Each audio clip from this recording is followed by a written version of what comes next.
தொடர்ந்து நீ செய்யக்கூடிய இந்த 2 விஷயங்களானது நீ நினைத்த காரியத்தை வெற்றி பெற செய்யும்.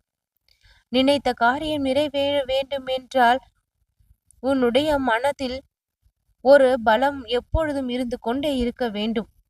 உன்னுடைய மனம் பலவீனம் அடைவதை நான் எப்பொழுதும் பார்க்க கூடாது. மனமானது பலமாக இருந்தால், உடலானது பலமாக இருந்தால் யாராலும் சுலபத்தில் வீழ்த்த முடியாத அளவிற்கு உனக்கார காரியங்களை எல்லாம் நீ சுலபமாக செய்து முடித்து கொள்ளலாம். நீ நினைத்த காரியத்தை வெற்றி பெறவும் அது முக்கியமாக உதவும். இந்த 2 விஷயங்கள் நடக்க வேண்டுமானால் உன் வாழ்க்கையில் உனக்கு ஒரு பிடிப்பு ஏற்பட வேண்டும். நடக்கக்கூடிய நிகழ்வுகள் உனக்கு வாழ்வின் மீது பிடிப்பை ஏற்படுத்தாமல் இருக்கின்றது. நடக்கக்கூடிய நிகழ்வுகள் உன்னை மேலும் மேலும் துன்பப்படுத்தி கொண்டு இருக்கின்றது. எப்பொழுது இந்த நிலைமை மாறும் என்று ஏக்கத்தோடு இருக்கும் உனக்கு நான் சொல்லக்கூடிய இந்த 2 விஷயங்களை தொடர்ந்து 21 நாட்கள் மட்டும் செய்தாயானால் உன் வாழ்வில் இருக்கக்கூடிய துன்பங்கள் எல்லாம் விலகி இன்ப நிலைக்கு உன்னுடைய வாழ்க்கை அழைத்து கொண்டு செல்லப்படும். தினம்தோறும் என்னுடைய படத்தின் முன்பு தீபத்தை 21 நாட்கள் தொடர்ந்து ஏற்றிப்பார். கந்த சஷ்டி கவசத்தை மனம் உருகி சிந்தை கலங்காமல் காலையும் மாலையும் தியானம் செய்து பார். காலையும் மாலையும் உன் நாவில் இருந்து வரக்கூடிய அந்த கந்த சஷ்டி கவசத்தினுடைய வார்த்தைகள் உன்னுடைய மனதிற்குள் புகுந்து பெரும் ஆற்றலை உன்னுடைய உடலில் ஏற்படுத்தி உன்னுடைய மனதில் இருந்து புறப்படக்கூடிய அனைத்து விஷயங்களும் எண்ணங்களும் உன்னுடைய வாழ்க்கையில் மிகப்பெரிய மாற்றத்தை கொண்டு வந்து சேர்க்கக்கூடியதாக அமையும். எந்த விஷயத்தை எப்படி செய்ய வேண்டும் என்கின்ற ஞானம் எல்லாம் உனக்குள் பிறப்பெடுக்கும்.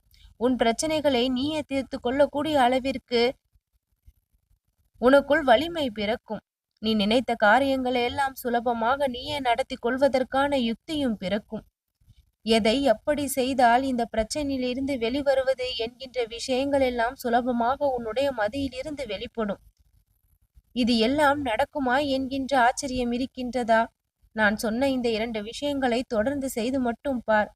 உனக்குள் பல வலிமை பிறப்பதை நீயே கண்கூடாக உணர்வாய். உன் வாழ்க்கையில் பல மாற்றங்கள் நடப்பதை நீயே சந்திப்பாய்.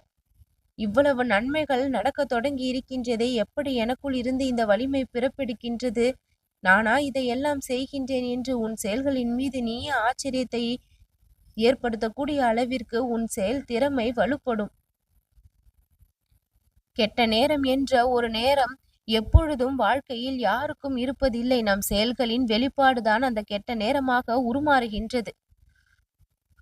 அப்படி நல்ல நேரங்கள் உன்னுடைய வாழ்க்கையில் இருக்குமேயானால் உன்னுடைய செயல்முறைகளும் செயல்பாடுகளும் திறமை நிறைந்தனவாக இருக்க வேண்டும். உன்னுடைய செயல்களில் தெளிவும் உனக்கென ஒரு அடையாளமும் இருக்க வேண்டும். இது எல்லாம் உனக்கு சுலபமாக கிடைக்க வேண்டுமானால் எனக்கு தீபம் ஏற்றி கந்த சஷ்டி கவசத்தை தொடர்ந்து 21 நாட்கள் மட்டும் செய்து பார். உன் வாழ்க்கையில் நீ நம்ப முடியாத அளவிற்கு பேரதிசயங்கள் நடந்தே தீரும். இத்தனை மாற்றங்கள் இந்த 21 நாட்களில் நடந்து கொண்டு இருக்கின்றது. இந்த மாற்றங்கள் எல்லாம் பேரின்பத்தை கொண்டு வந்து சேர்க்கும், பெரும் வெற்றியை உன் வாழ்க்கையில் கொண்டு வந்து சேர்க்கும் என்று நீ முழுமையாக நம்பக்கூடிய அளவிற்கு அத்தனை மாற்றங்களும் இன்பத்தை கொடுக்கக்கூடியதாக மாறும். நல்ல நல்ல விஷயங்கள் எல்லாம் உன் வாழ்க்கையில் நடப்பதை நீ உணர்ந்து கொள்வாய். நீ நினைத்த காரியங்கள் எல்லாம் வெற்றி பெற வேண்டுமானால் நான் சொன்ன இந்த விஷயங்களை பின்பற்று. நல்லது நடக்கும்.